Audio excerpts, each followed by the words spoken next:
Hello दोस्तों, good evening. कैसे हैं? उम्मीद करता आप लोग बहुत अच्छे होंगे। मैं आप लोग का एडवोकेट सुनील कुमार यादव अपने यूट्यूब चैनल पर आप लोग का स्वागत करता हूं। आज इस वीडियो में दोस्तों मैं आप लोग को बताऊंगा इस वीडियो के माध्यम से कि जब भी किसी व्यक्ति को पुलिस गिरफ्तार करती है तो उसमें किस प्रकार पूछताछ की जाती है। यानी पुलिस उस व्यक्ति से किस प्रकार पूछताछ करती है उस केस के बारे में। आज इस वीडियो के माध्यम से ये सारी प्रोसेस यानी सारी घटनाओं के बारे में हम लोग जानेंगे। इसमें साथ ही साथ ये भी जानेंगे कि उसमें कौन-कौन सी बातें आपको अगर यदि आप नहीं बताते हैं या जैसे वो कहते हैं वैसे करते हैं, तो आपको आगे चल कर के कितना आपको फ़ायदा होने वाला है, इन सब के बारे में भी बात करेंगे। तो इस वीडियो को आप लोग पूरा लास्ट तक देखिएगा ताकि आप इन चीज़ों को अच्छा से समझ पाएँ और इसके बारे में अच्छा से जान सकें। अगर ये वीडियो मेरा अच्छा लगता है तो दोस्तों प्लीज़ वीडियो को लाइक भी कर दीजिएगा और साथ ही साथ शेयर भी कीजिएगा। अगर यदि आप मेरे चैनल पर नए हैं तो चैनल को सब्सक्राइब कर लीजिएगा ताकि जब भी कानून से रिलेटेड कोई वीडियो अपलोड किया जाए तो सबसे पहले आपको मिले।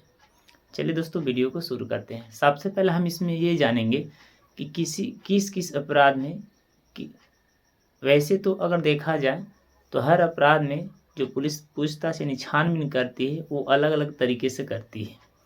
तो मैं इसको 2 पार्ट्स में कर देता हूँ। एक नॉर्मल यानी हल्का जो केस होता है उसको कर देता हूँ और एक हाइगर केस को अलग कर देता हूँ। तो हम इन दोनों को अलग-अलग करके 2 पार्ट्स में जानेंगे। उसके बाद फिर हमने लास्ट में हम ये भी बताएँगे आपको वीडियो के कि आप कौन से वो काम करेंगे या कौन से बात को आप रखेंगे तो आपको आगे चल कर के केस में ज़्यादा हेल्पफुल होगा। चलिए हम सबसे पहले ये जानते हैं नॉर्मल केस के बारे में। तो नॉर्मल केस जैसे मान लीजिए किसी के साथ झगड़ा हो गया, किसी के साथ मारपीट हो गया या कोई चोरी हो गई या इस तरह की जो केसें होती हैं या कोई अपने आपसी विवाद हो गए, तो इस तरह के जब भी मामला जाता है, अगर यदि कोई व्यक्ति को पुलिस पकड़ लेती है इस छोटे केसों में, तो उसमें क्या होता है कि नॉर्मली उसे टॉर्चर किया जाता है। टॉर्चर का मतलब ये होता है कि अगर यदि वह ज़्यादा थोड़ा अपने आप को ज़्यादा स्ट्रॉन्ग दिखाता है, अपने आप को ज़्यादा ये उन लोग के पुलिस के सामने अगर यदि ये दिखाता है कि हम ज़्यादा नॉलेज वाले हैं या हमें बहुत ये हमारे पास है, हम ये कर सकते हैं, अगर धमकी जैसी बातें करता है तो उससे ज़्यादा अलग टॉर्चर किया जाता है। लेकिन साथ ही साथ अगर यदि मान लीजिए कोई पुलिस आपको पकड़ कर लेकर गई, तो उस समय क्या घटना घटती है? पुलिस आपको लेकर के जाएगा, उस समय सिर्फ़ आपसे इतना ही पूछा जाता है कि आपने इस अपराध से आपको क्या रिलेटिव है? यानी इस अपराध से आपको क्या संबंध है? आप इस अपराध से कैसे जुड़े हैं?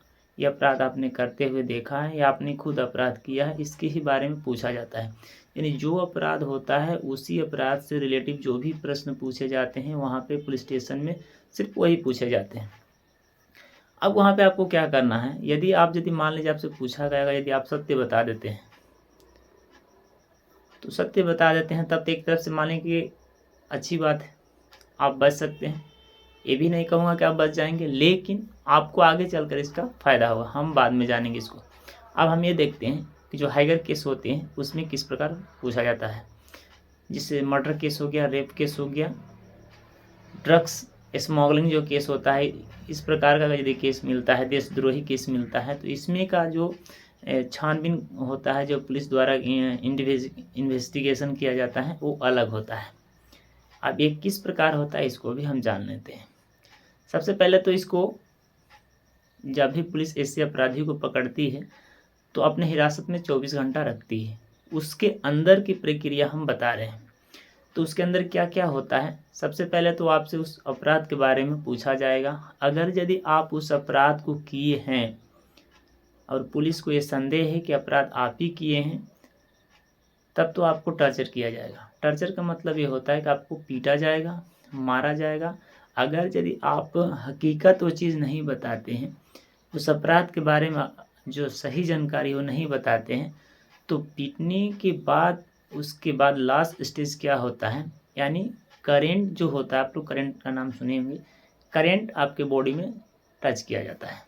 इससे इसलिए किया जाता है ताकि आप पहले तो आप इसका नाम सुनकर डर जाएंगे और डरने के साथ इस चीज़ को जो भी हकीकत है उसे आप बताएंगे।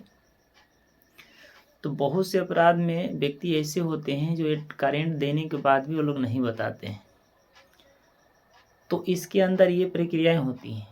ये जो जनघन्य अपराध होता है, जो हाइगर केस होती है, जो जो मैं बताया हूँ आप लोग को, मर्डर केस, रेप केस, उसके बाद ड्रग्स, देशद्रोही जो केसें होती हैं, इसमें अगर यदि कोई व्यक्ति पकड़ा जाता है तो इसके साथ इस तरह का व्यवहार किया जाता है। कि इसलिए किया जाता है ताकि कुछ उसके अंदर जितने डर हैं, इसको सुनकर उसके अंदर डर रहेगा और ये जो भी सच्चाई है उसको बता देगा और फिर दोबारा आइंदा इस तरह का अपराध ना करेगा। तो ये 24 घंटा के अंदर की प्रक्रिया होती है। इसके अंदर वो आपको पनिशमेंट किया जाता है, वो लोग पीटते हैं, मारते हैं। उसके बाद ही 24 घंटा के बाद आपको कोर्ट में पेशी होती है। उसके बाद कोर्ट में ले जाकर पेश किया जाता है। तो ये तो हो गई दोस्तों कि पुलिस स्टेशन और अपराधी के बीच में पूछताछ करने का तरीका।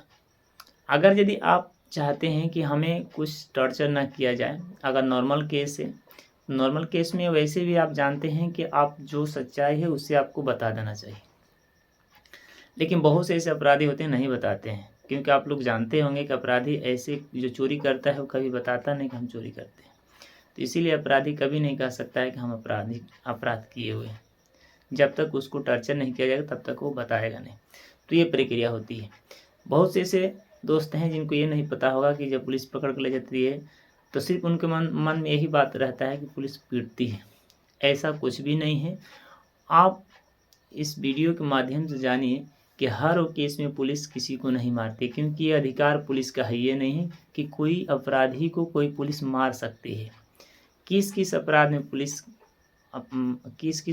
में अपराधी को पुलिस मार सकती है, जैसे जनघन्य जो अपराध होता है, जो हाइगर केसें होती हैं, उसी सिर्फ केस में क्या होता है, पुलिस अपराधी को टॉर्चर कर सकती है।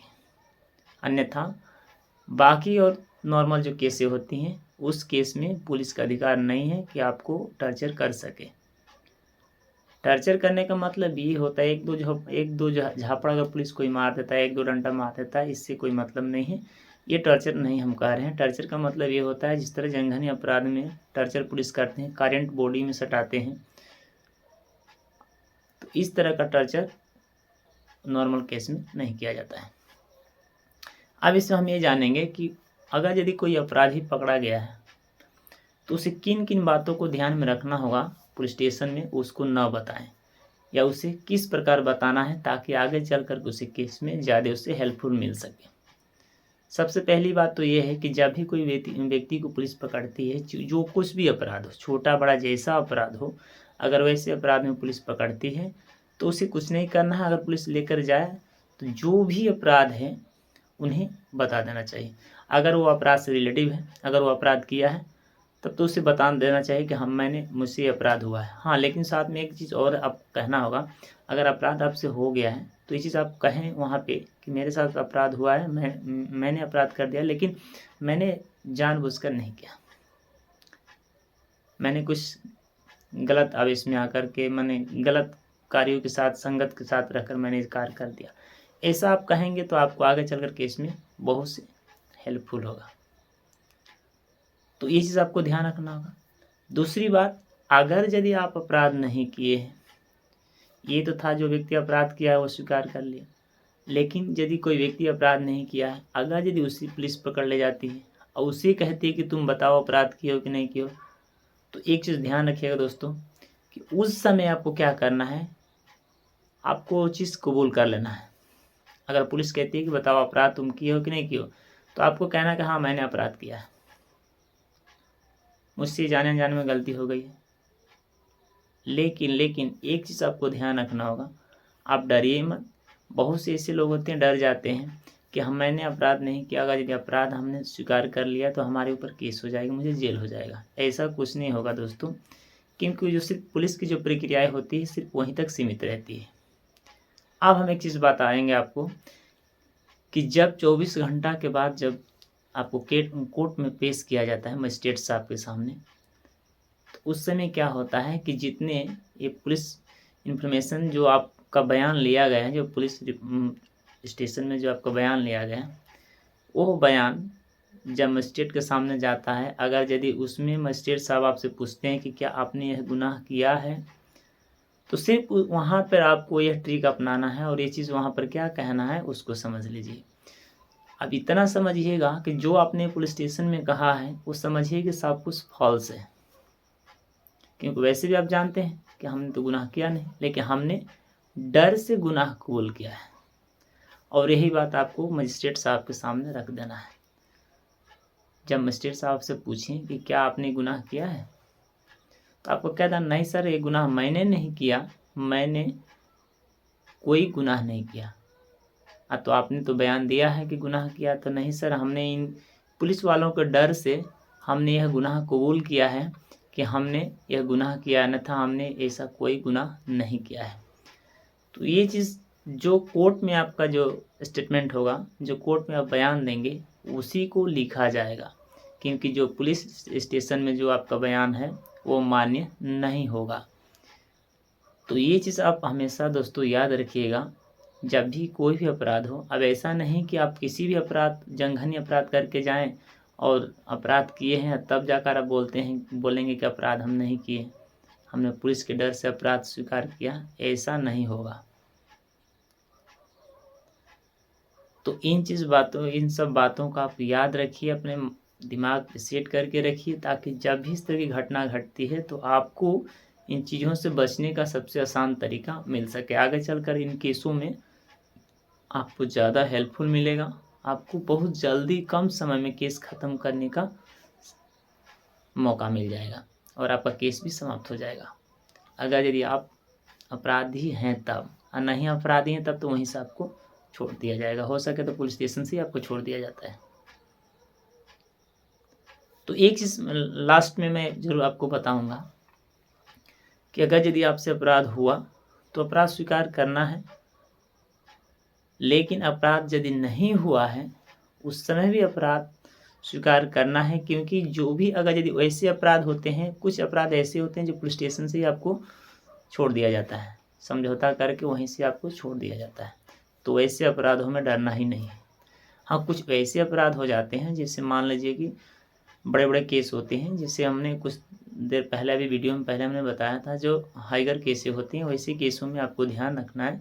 अगर यदि अपराधी हैं तब तो आपको छोड़ा नहीं जाएगा, आपको पनिशमेंट तो फिक्स है। लेकिन यदि आप अपराधी नहीं हैं, आपको गलत तरीके से फंसाया गया है, तो उस समय ये आप ट्रिक अपनाइए और आप बच सकते हैं।